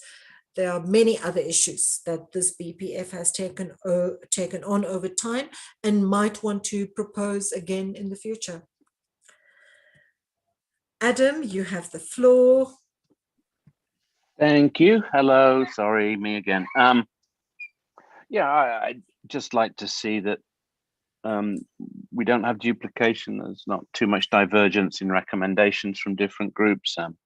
The example I was thinking of as we sort of think of a flow from dynamic coalitions to best practice forums to policy networks, if that flow may not be a hard line, but it's certainly, I think there's a connection.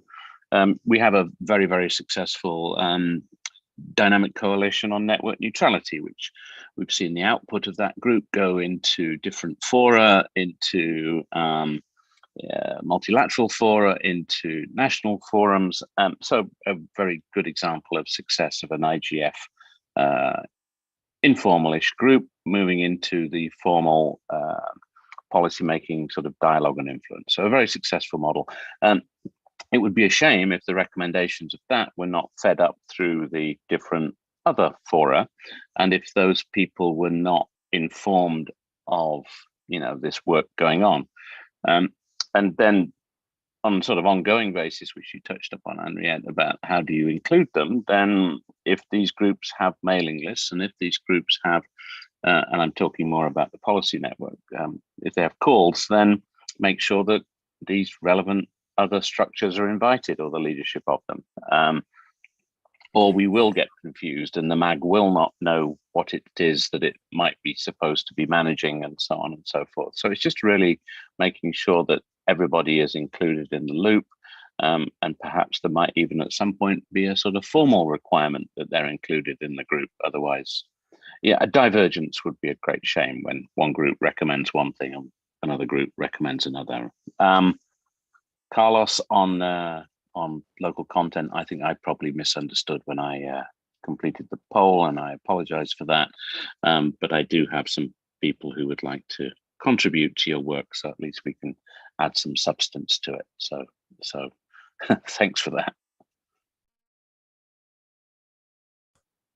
Thank you very much, everyone, for your contributions thus far. I'd like to actually, Louise, if it's still possible for you to display the poll results, but if you don't, it doesn't matter. Actually, I think there seemed to be quite strong support for this idea of the policy network. Clearly, there are still some questions, but I think we have done as much as we can as MAG members to provide input on these BPFs, to give feedback to those who wrote the proposals, to express where there's interest, to participate actively from MAG members. Apologies if the poll was not clear and that there wasn't a clear option for abstaining. I think we heard from Anya about how the policy network on environment is planning to proceed. I think that does provide a model for a second policy network on meaningful access, in quotation marks. Clearly there's a need for a discussion on further names. And I think we should now let the Secretariat work with all of this input and come back to us with what they feel is a realistic way to proceed. So Carlos, I've noted you asking for the floor. So you will be our final person on this. And then Shanghai, I'd like to hand it back to you to just wrap up on what the next step will be in terms of the decision on the allocation and availability of resources. Carlos. Yes, thank you. Just to inform that I have shared the draft document as a draft, as not yet approved, of the proposal of the policy network with the DC3, the Dynamic Coalition of Community Connectivity group. And the first reactions are very, very positive already. Okay.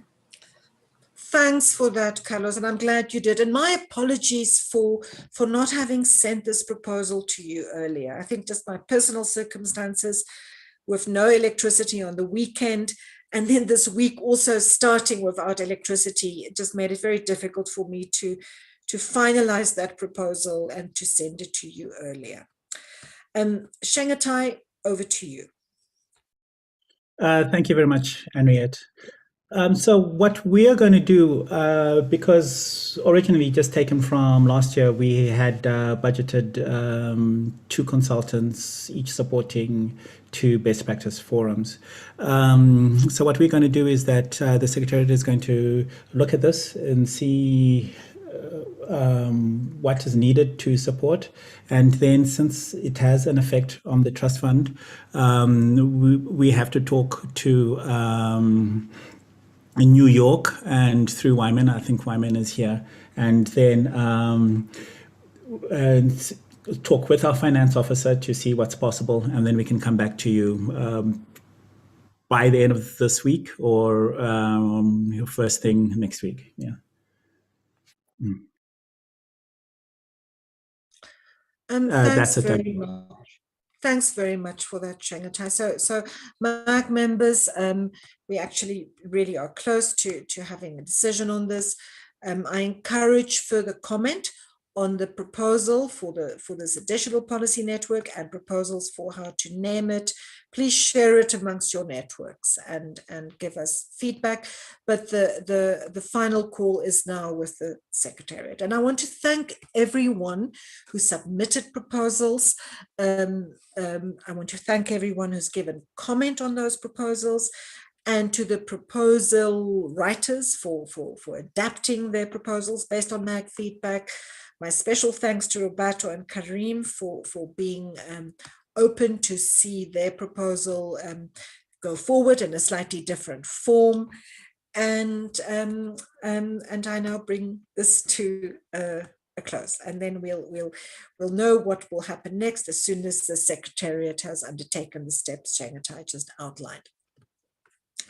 Item 9, annual work plan of DCs. We've already heard from Marcus, but I want to give the floor to Sorina and or Anya to just run us quickly through if there's anything else they wanted to share on dynamic coalitions, and then Anya on national, regional, and youth IGF initiatives. We are almost out of time, but we are not doing too badly. So over to the Secretariat to take us through DCs and NRIs if there's anything further to say about dynamic coalition.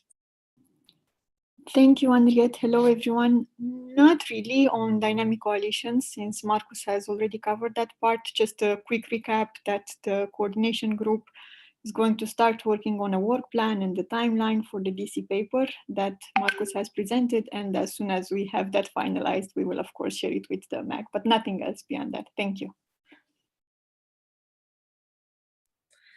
Thanks, Sorina. And now it's Anya. And by the way, everyone, it's Anya's birthday today. So I think once she's given her presentation on NRIs, and as we are then going on a break, I invite everyone to put on their microphones and to wish her happy birthday or sing her happy birthday. But let's give her the opportunity first to talk about NRIs. Thank you very much, Henriette. Thank you so much for this. And yeah, let me try to focus now on the NRIs after your introduction and so much attention on me today. With the NRIs, at the beginning of this year, we conducted again bottom-up open consultations to understand what are the priorities for the network for this year. And those consultations finally resulted in a very concrete work plan. The work plan is displayed on the meetings page under the meeting materials. I think this is the link. I'll post the link in the chat. And you will see when you open the work plan that there are a couple of objectives. One of the objectives relates to an increased communication plan with the NRIs. We would try to mutually support the social networks of the IGF to introduce this weekly category of presenting one NRI in 1 week, and especially with that, hopefully strengthening the engagement in the IGF's Instagram account, which is a new account since 2020 at the latest meeting we had. In addition to that, we're looking into implementing the observatory for the NRIs with a bit of concerns from our side for a limited capacity, but we will do what's in our power to ensure that we have an easier way of looking into the priority topics for the NRIs for a particular year, but also in the stakeholders that are part of the organizing committees as well as engaged in the NRIs. I think looking from the perspective of the intersessional work, that is going to be very helpful to us. We have finalized the publication on youth engagement. It reflects the youth IGFs and also the compendium, 2-year compendium of the NRIs, looking at the topics in 2019 and 20, comparing them, which is quite an interesting analysis. So we will follow up with the MAG through maybe a separate email on this. I think it's interesting to look at the shift that happened with the pandemic last year across the NRI's discussion topics. And finally, the idea for the IGF's annual meeting is to follow the traditional integration mechanism of the NRIs through the main session, coordination session, and collaborative sessions, with the addition that the NRIs will work on integrating better themselves as a network in the other sessions at the IGF, and also inviting other stakeholders to contribute to those collaborative sessions. We're hoping also that the Secretariat primarily will be focusing on strengthening better linkages between the intersessional work and the NRIs. We've already mapped last year with the Bpf coordination group possible mechanisms for better cooperation between the Bpfs and the NRIs. That means that perhaps Bpfs could even be better represented through their application in a bottom-up manner at the NRI's annual meetings. So we'll be looking at that as well. And as well as cooperation with the dynamic coalitions with these policy networks we're speaking about. So yes, quite a robust plan. I've pasted the link so you can take a look. And I think by emails, we will be following up in the next weeks with the MEG to understand more carefully implementation of each of the objectives that's outlined under the work plan. Well, thank you very much. And thank you very much for such kind wishes in the chat. Very kind of you. Thank you. Unmuting. Thanks very much for that, Anya. Before we go into break and birthday greetings, and by the way, it's also new MAG member Joyce Chen's birthday today. But before we do our happy birthday wishing, does anyone have any questions for Anya on NRI's collaboration? I don't see anyone in the speaking queue, and there will be regular updates and opportunities for the MAG to comment on this. So everyone, as we are going into our short break, I can't believe we are finishing on time. I'm really impressed with all of you. Please, before we go into break, just switch on your mics, wish Joyce and Anya happy birthday, and we'll see you back here. When do we reconvene? Can someone who's got the agenda? We reconvene at 12:15 UTC and on MAG working group. So it's a nice long break for everyone. So now we are going to sing happy birthday. Happy birthday, Joyce and Anya. Hey, Joyce and Anya. Happy birthday, Anya. Birthday, Anya. Happy birthday, Anya. All the best to you. Hooray!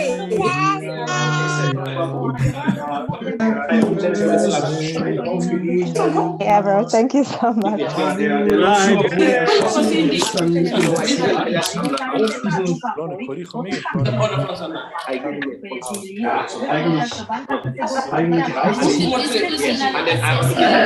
Der muss schon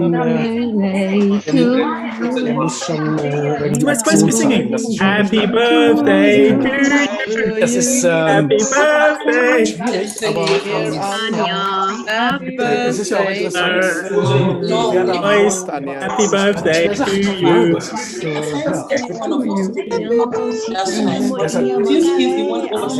Yeah, sure. Just to avoid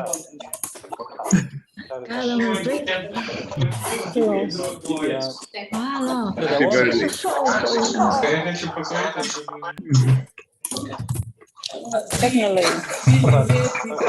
Negatai, that's very cool that you are doing.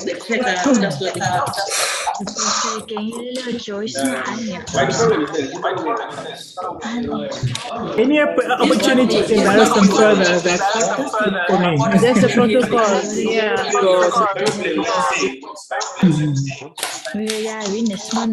It's the protocol. dass es überhaupt sein kann, dass es dann Indische oder außerirdische Domänen haben.